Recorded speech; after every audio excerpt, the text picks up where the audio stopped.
Existe uma carta guardada no celular de um garoto de 19 anos que ninguém deveria precisar escrever tão cedo. Uma carta para uma irmã que não está mais aqui. E o mais impressionante, toda vez que esse garoto entra em campo, ele não está jogando uma Copa do Mundo. Ele está cumprindo uma promessa. Here's Yan Diomande. Trying to create room for himself, going on a slalom run of the highest order. Still, Diomande! It's out of this world!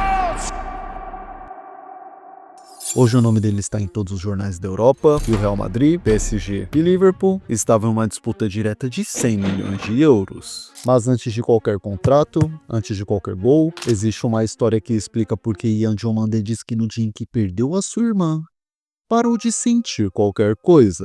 Então, antes de tudo, jogador, se inscreve aqui no canal, porque essa história vai do chão de terra de Abidjan até o Santiago Bernabéu, e ela não é fácil de ouvir. Yan Diomande nasceu em novembro de 2006 em Abidjan, a maior cidade da Costa do Marfim, e quando eu digo que ele veio de uma realidade dura, eu não estou exagerando para criar drama. Isso ele mesmo contou. Eram 25 pessoas dividindo uma casa, uma televisão, uma sala e uma fila enorme de gente querendo assistir as novelas da mãe dele, os filmes, os desenhos. E o pequeno Yan, ele fingia que estava dormindo e esperava todo mundo se acomodar. E depois de meia-noite entrava escondido na sala, colocava o volume da TV quase no mudo e ficava ali sozinho no escuro assistindo futebol. Não só assistindo, mas sonhando. E assim, desde cedo o talento dele já começou a ser notado quando em um futebol na terra os adultos repararam na força do pé esquerdo dele, tanta força que começaram a chamá-lo de Roberto Carlos, um apelido de respeito. Um elogio. Só que tinha um problema porque o ídolo dele nunca foi Roberto Carlos, e sim Cristiano Ronaldo. Roshani, talvez um nome curioso para você, mas para Yan, esse é o nome da pessoa mais importante da sua vida. Sabe por quê, jogador? Porque era ela que ainda aos 10 anos de idade já cobrava o irmão como se fosse empresária profissional.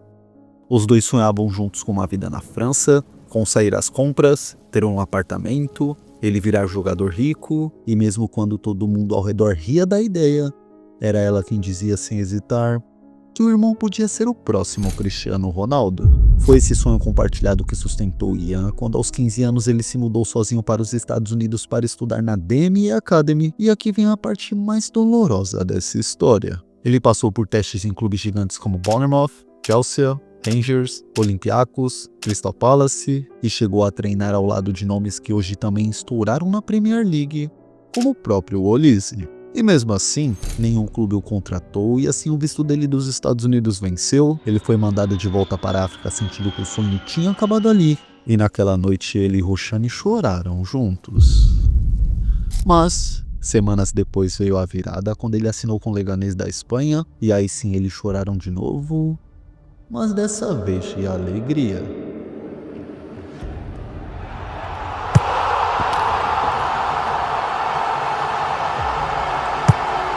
Poucas semanas depois de estrear pelo time B do Leganés, em março de 2005, Yan foi promovido, e assim ele estreou como profissional contra ninguém menos que o Real Madrid. Aos poucos ele foi ganhando espaço, e no fim daquela temporada ele já despertava o interesse de clubes por toda a Europa. E, jogador, foi bem nesse momento de ascensão que veio a ligação que mudou a vida dele para sempre. Alguém de casa insistindo em telefonar, e ele irritado sem entender o motivo da insistência até atender.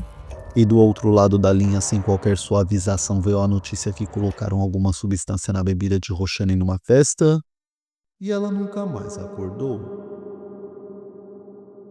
Yan diz que desde aquele dia ele não sente mais as coisas do mesmo jeito, que é como se ele tivesse morrido por dentro. E, jogador, é exatamente aí que nasce a explicação para tudo o que veio depois. E também para a carta que ele escreveu para ela, prometendo que faria o nome dela ser lembrado pelo mundo inteiro através do futebol. Querida Roshani, lembra quando alguém comprou uma camisa falsa do Manchester e eu escrevi Ronaldo 7 atrás com marcador preto? Não conhecíamos ricos ou pobres, nós apenas conhecíamos a felicidade. Lembra de 25 pessoas dormindo em casa em Abidjan? Mamãe queria assistir as novelas dela, todo mundo queria assistir filmes. E você lembra como eu sempre fingia que estava dormindo e depois entrava na sala de TV depois da meia-noite? Eu colocava a TV bem baixo, tipo 2 barras de volume, e assim eu assistia futebol no escuro e sonhava. Lembra quando os adultos me viram jogar futebol na terra e me apelidaram de Roberto Carlos por causa da força com que eu chutava? E lembra como eu estava secretamente tão bravo com isso porque o CR7 era o meu ídolo? Lembra como a gente costumava sentar e sonhar em nos mudar para a França? Como íamos fazer compras e conseguir nosso próprio apartamento? E eu seria um jogador rico de futebol com carros e uma casa grande? E você não teria que se preocupar com nada? Você sempre acreditou que eu poderia ser o próximo Cristiano quando todo mundo riu. Só queria que você ainda estivesse aqui para eu poder te contar. Conseguimos. Vou fazer o que você previu. Juro. Antes mesmo de eu ter botas de verdade, você já dizia para todo mundo: meu irmão vai ser o maior do mundo. Vou provar que você estava certa ou vou morrer tentando. Seu irmão, Ian.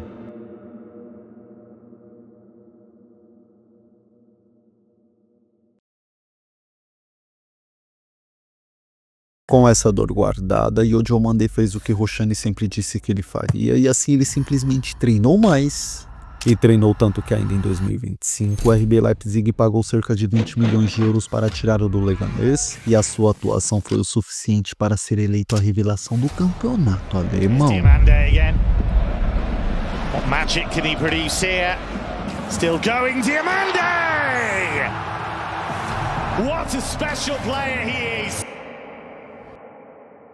E assim a gente chega no capítulo mais recente dessa história. O capítulo que fez o mundo inteiro conhecer o nome de Ian Diomandé. Convocado pela primeira vez pela seleção da Costa do Marfim em outubro de 2025, ele foi levado para o Mundial de 2026 como uma aposta de futuro e acabou sendo a estrela do jogo de estreia dos africanos no torneio diante do Equador. Infelizmente, a Costa do Marfim caiu numa fase ainda prematura da competição, mas deixou a marca de incomodar as favoritas. E foi exatamente ali, atuando como titular nos 4 jogos do país no Mundial, que Diomandé confirmou para o mundo o que Roshani já dizia desde criança.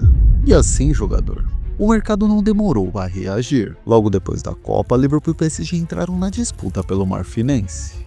Mas foi o Real Madrid, comandado por José Mourinho, que assegurou a contratação em um negócio avaliado em mais de 100 milhões de euros. Com um contrato válido até 2031. Isso mesmo, jogador. Aos 19 anos, o garoto que dormia com as primeiras chuteiras de futebol para não se separar delas, o garoto que roubava batatas para comer, está de malas prontas para o Santiago Bernabéu. Tem uma frase que resume tudo isso para Ian Diomandé, que o futebol não é mais um jogo. E sim, o futebol é um palco. E assim, cada gol que ele marcar de agora em diante pelo Real Madrid, pela Costa do Marfim, onde for que seja, carrega o nome de uma garota de 15 anos que acreditou nele quando ninguém mais acreditava. E talvez seja isso que a gente deva levar dessa história, que por trás de cada contrato milionário, de cada manchete de transferência, existe sempre uma pessoa carregando alguma coisa que a gente não vê no placar. Ian prometeu que ia provar que a sua irmã estava certa ou que ele iria morrer tentando. E pelo visto, jogador, ele está cumprindo.